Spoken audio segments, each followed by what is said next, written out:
her energy level at times. Sometimes I wonder, please don't burn her out, because she's just so, she just has a great personality and a heart to do what she does. Have you ever been in the middle of a conversation and suddenly, without notice, found yourself with your foot in your mouth? Wondering, how did this happen? Actually, most of us at some point in time have unintentionally said something we've regretted because it was either insulting, hurtful, or just plain stupid. Joanne's philosophy is to just recognize your mistake and quickly offer a sincere apology, because ignoring the foot hanging out of your mouth only makes things much worse. Joanne will be presenting from the Competent Communication Manual, speech number 4, How to Say It. Please help me welcome to the lectern this morning, Joanne Simmons, as she presents Always Consider Your Audience.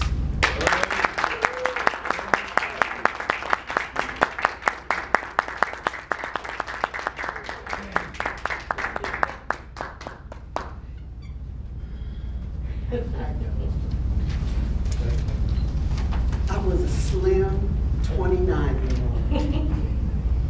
I was effervescent. And I was waiting for an elevator in my office building when all of a sudden he walked in. He was a gentleman I had noticed on a number of occasions. He worked in the same office building as I did. Let me tell you, he was so fine. He had on a suit that looked like it was tailor-made to fit him perfectly. His shoes, they shined so much that I could see myself in them. And his teeth were so white that they sparkled. I could almost swear that I saw a ting when he spoke. So I was lucky on this day. It turns out there were only 2 of us waiting for the elevator. So I walked into the elevator, I strolled, walked onto the back, and immediately struck a pose. Ladies, you know how we do. Chest up, stomach in, shoulder back. So I struck my pose. He's standing in front, and he turned around, and he looked me in my eyes. I looked in his eyes, and he said, "What's your name is?"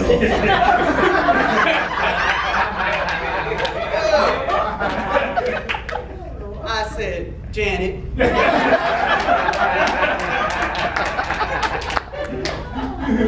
Toastmaster, fellow dawnbreakers, and guests.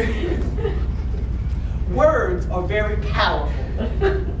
They are extremely powerful. And when you think about the words that you're going to use, how you're going to put them together, how you're going to get your message across, it's very important, because your listener makes a lasting impression based upon that. Some of the things that you need to think about are thinking in advance about what you're going to say. Forbes says that it only takes 7 seconds for an individual or person or group, whoever, to make a judgment about you. And that is usually a lasting impression. So it's important, again, that you think about what you're going to say. Now, by always considering your attitude, your audience, I want you to think about 3 things in advance of your conversation. That is the who, what, and how. Now, this doesn't have to be a lengthy process. It could just be like a quick mental checklist that you do with yourself, especially if it's a conversation of importance. You wouldn't do it if you're just talking with your friend, but if it's a conversation of importance, you would do it. Now, Toastmasters teaches us about all of the aspects about speaking professionally, but for this case, I'm only going to speak about basically our personal conversations. So the 3 main things that you need to think about, I'm going to tell you about how the advantages of using them. The 3 main things, as I said, was the who, what, and how. The who would be, who's your audience? Are they interested in what you have to say? Can they even relate to what you say? The what is what message are you trying to get across? And the how, are you using appropriate language for your audience? Are you speaking properly? Are you using good grammar? Okay.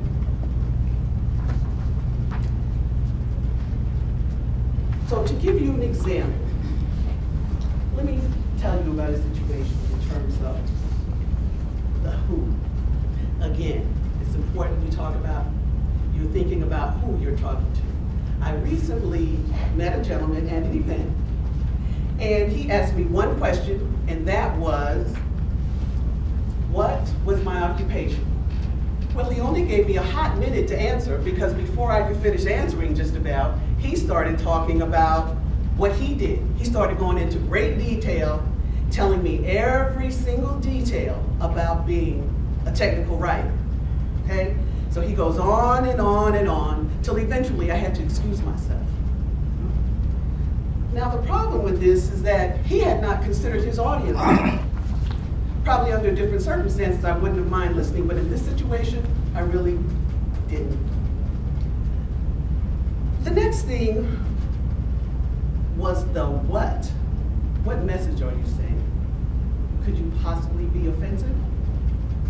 Okay, at one time, I was working in the Wall Street area. My coworker and I we were in sales. We were dressed in our business suits, went to a meeting. Everything went well. They were feeling real comfortable. And after a while, they started to get a little loose. One of the young ladies looked at me and said, "Hey, can you break dance?" And I had on a business suit, and this is what she asked me, okay? So again, talking about being inappropriate, not a good thing. Also, the last thing would be, how are you saying it? Now remember that, what your name is, guy. He obviously hadn't thought about how you would say it. Now after that, I had seen him on a number of occasions speaking to other people. So it was obvious to me that though he didn't have like a great command of the language, that he couldn't speak better than that. But with me, I think that he kind of was a little less formal, and he didn't think about how he was saying it. If you're going to go through the trouble of introducing yourself to someone, then you need to probably make sure that you're making a good impression. And so obviously he didn't think about that. So I have given you 3 things to consider, because you always need to think about, again, the who, what, and why. Who are you speaking to? Who's your audience? The what. What's your message? What are you trying to get across? And I'm sorry, how. And the how. How are you saying it? Are you speaking appropriately to your audience? Are you speaking proper grammar? Are you speaking proper language? Okay.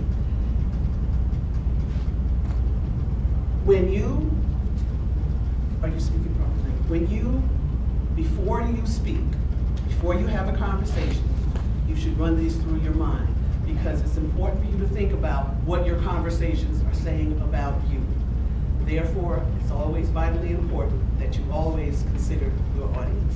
Thank you.